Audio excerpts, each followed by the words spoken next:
Thank you, friend. Shabbat Shalom. Greetings to you all. It is, as usual, a pleasure to see you. I hope you all had a fabulous week. I cannot believe another week is gone. We're just whipping through the summer, the seasons, and the Torah. And friends, please congratulate yourselves. I certainly congratulate you. You've now read 4 of the 5 books of Moses.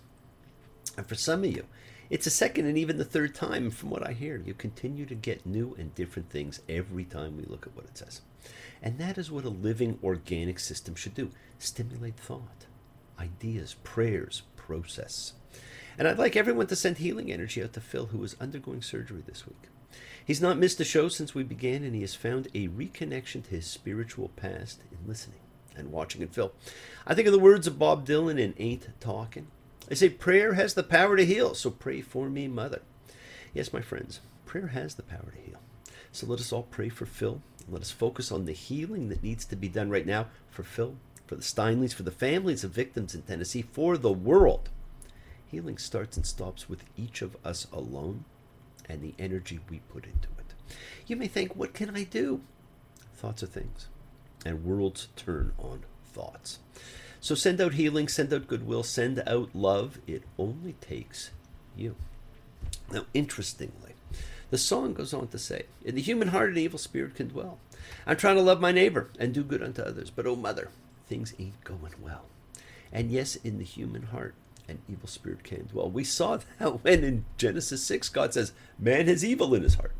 Unfortunately, my friends, we see too much of that evil, so much so that it now seems the norm. This week marks an important date in history. It actually marks the anniversary of one of the darkest days of Jewish history. So horrific, it is a national day of mourning, the 9th of Av.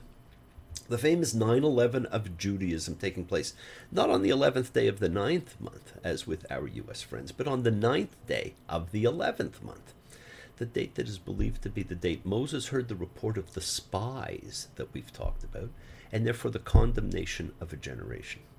The date of the destruction of the first temple in Jerusalem by the Babylonian king Nebuchadnezzar in 586 before the Common Era, and that resulted in the death of over 100,000 and the exile of more than 1 million. The date of the destruction of the second temple by the Roman Emperor Titus in 70 of the Common Era, which also resulted in the deaths and exile of millions. And for those who might not have been aware, it's actually believed to be the date of the Bar Kokhba revolt being crushed by the Emperor Hadrian.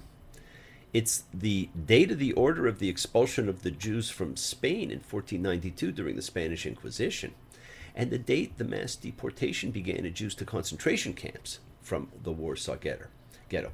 Now, quite a day. And it doesn't seem right to really call it a holiday of any kind, does it? I guess if you could simply erase a date from the year, this would be it. And it will be followed next week by the Day of Love, the 15th of Av.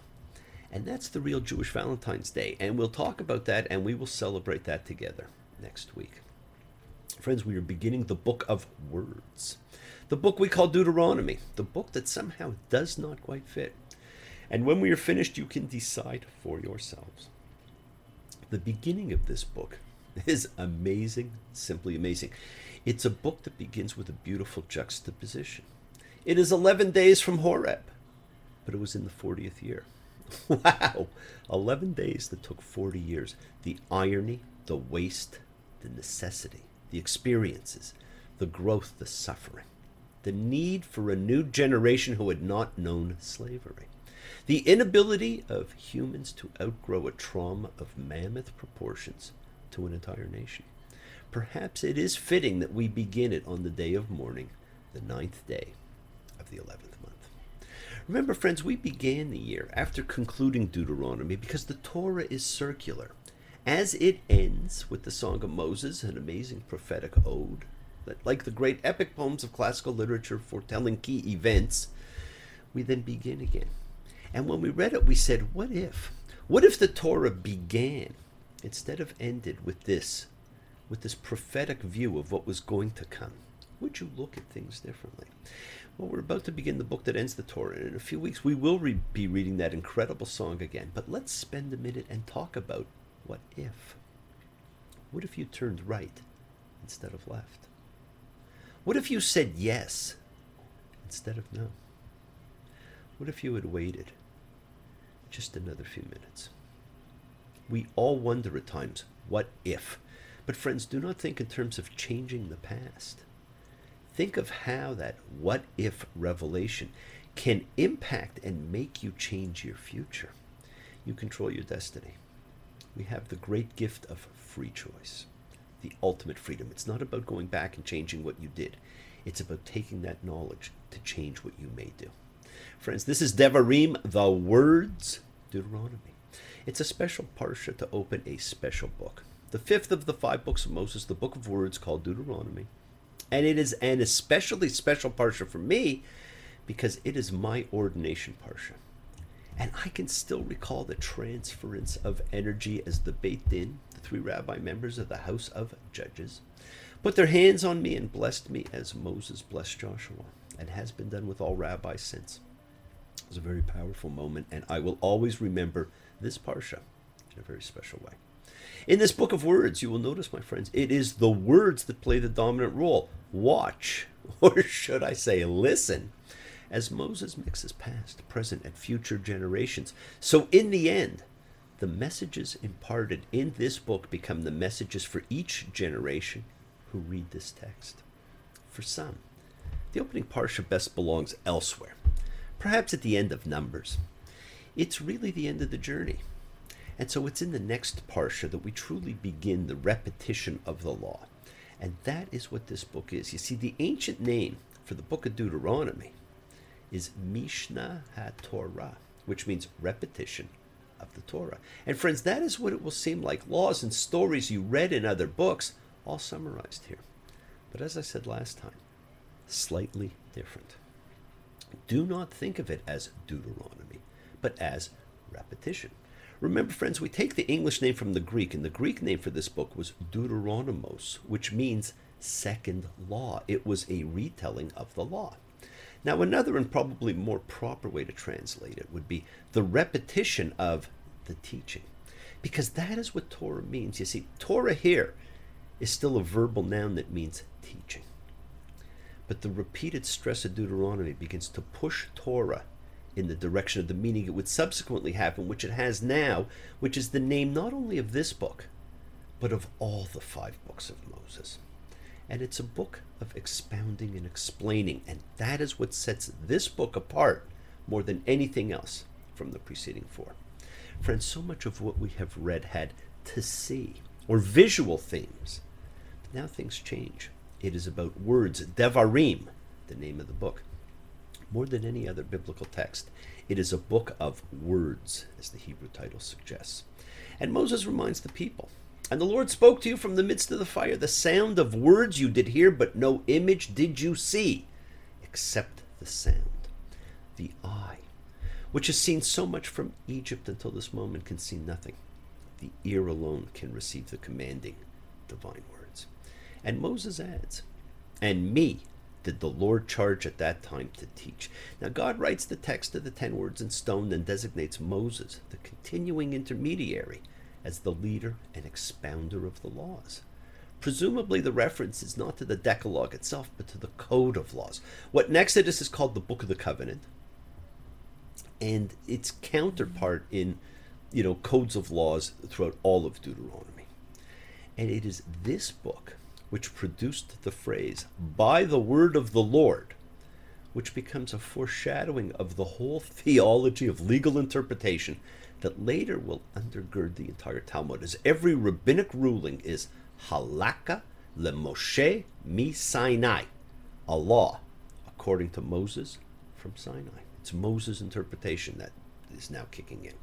Deuteronomy, my friends, is different. It's a series of speeches, almost sermons, surrounding a recap of laws. It was the missing book of the Torah for hundreds and hundreds of years. And so its rediscovery in the 7th century before the Common Era had to allow the words of Moses to speak to a different audience. There needed to be a parallel, an equivalence drawn between this gathering, this new assembly at the Jordan, and the defining experience at Sinai, which is repeatedly referred to as Yom HaKahal, the day of assembly.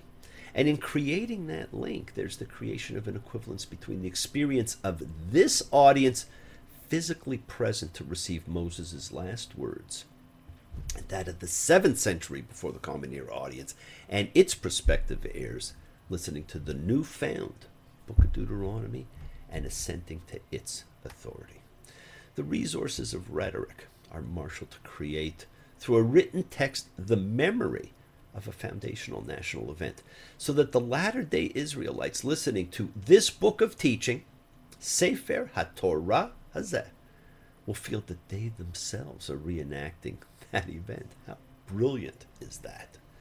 Moses' first discourse, beginning in chapter 1, is a rapid and highly selective recapitulation of elements in the wilderness narrative reported throughout Exodus and Numbers. But you'll notice changes from what was read before. Just the opening tells you this. Moses begins by talking of the judges.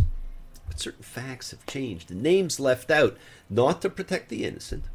Nowhere is Jethro, Moses' Midianite father-in-law, mentioned.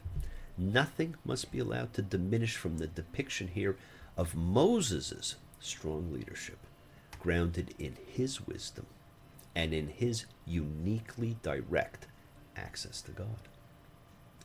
Moses' words tie two generations, separated by at least 500 years, if not more, together, as if they were the same. And that has been one of the most incredible and powerful tools of the Torah. It still does it to this day as words fly off the page, reminding you of what you saw, what you heard. Don't you remember? And you will notice a phrase used over and over again. Ba'et hachi, at that time. A recurring rhetorical strategy. At that time, temporally positions both Moses and his audience in relation to the legal injunction he's delivering. You heard it then, or at least, your now dead parents did, and its imperative force is exactly the same now as it is repeated. And again, it will be the same when these words of Moses are read out to their audience in the 7th century or the 21st century. The Israelites have completed their long and arduous flight through the wilderness and now stand before Moses just east of the land of Canaan. Emotionally, the wilderness is a place to be remembered with fear and trembling, a place that tried the soul of the nation, all that great and fearful wilderness. Kol Hamidbar, Hagadol, Vahenora. And the use of that serves to keep it as a haunting memory of a very palpable experience recently undergone. In fact, the terror of the wilderness will be carried forward in Deuteronomy all the way to the Song of Moses, which speaks of the wilderness land, the waste of the howling desert. It is the wilderness, Moses says, which you have seen. Again and again, the audience of this National Assembly is reminded that they have seen, or in a frequent variation, that their very eyes have seen, the portentous events that Moses is reviewing. It's fantastic. The members of the historical audience of the Book of Deuteronomy are implicitly invited to imagine what their forebears actually saw, to see it vicariously. Now, the Midrashim notion that all future generations of Israel were already present as witnesses at Sinai is brought forth, perhaps actually generated by this rhetorical strategy of evocation of witnessing in Deuteronomy. All the people stand before Moses now would have been under the age of 20, perhaps most of them as yet unborn, at the time the events recalled in his speech. Yet Moses repeatedly speaks as though they were all the direct participants in or observers of the episodes he's going to review. There is a slide of identification between one generation and another. Most of those listening to Moses' words could not literally have seen any of the things of which he speaks, but the people is imagined as simply a continuous entity. It is the unique event in Sinai that is the very matrix of collective memory in Deuteronomy. The 10 words enunciated in Exodus are of course proclaimed again here, and though there are certain famous divergences in wording between the two texts, the restatement of these 10 foundational imperatives reverberates throughout time. The origin of the people in the patriarchal period are almost entirely reduced to the reference to God's having sworn the land to your fathers. The great signs and portents of the Exodus itself are mentioned in just those terms. But there are no vivid representations of the 10 plagues or of the splitting of the Sea of Reeds. The Sinai Epiphany, on the other hand, in all its terror and wonder, is a moment to which Moses' speech repeatedly reverts. Thus, the proclamation of the Decalogue is prefaced by these words: "Face to face did the Lord speak with you on the mountain from the midst of the fire. I was standing between the Lord and you at that time to tell you the word of the Lord, for you were afraid in the face of the fire and did not go up the mountain." Now, although the parallel account in Exodus has thunder and lightning and the whole mountain smoking, Deuteronomy chooses to emphasize the pure and even more unapproachable substance of divine fire, from which God's words are emitted. The narrative has come a long way from cosmic Genesis. No seas split, no angels appear. There are, in fact, no miracles at all in Deuteronomy. At the burning bush, Moses tries to escape from the assignment to go speak to Pharaoh by saying, "I'm not a man of words." Now he has become a man of words. More than any other human in the Bible, Moses grows and changes in the course of his life, and it is a lesson to us all.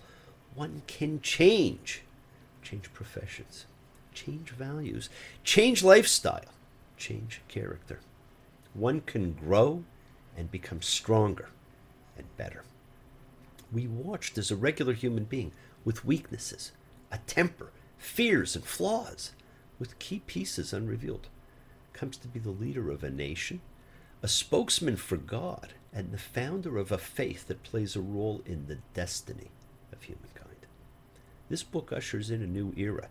In the place of the acts of God, there is the Word of God, and the Word is good. Now you know that you are real. Show your friends that you and me belong to the same world, turned on to the same Word. Have you heard?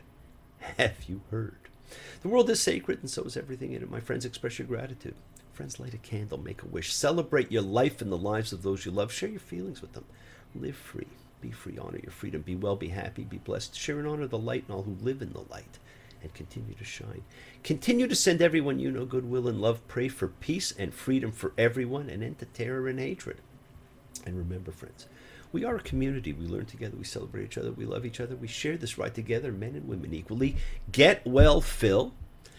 Thank you all. Love you all. See you all next time. And I do love seeing you again. And remember, your wishes do come true. Words are flowing out like endless rain into a paper cup. They slither wildly as they slip away across the universe. Bless you all. Shabbat shalom. Thank you, friends. Thank you for joining me. I'll see you all next time. Take care. Bye.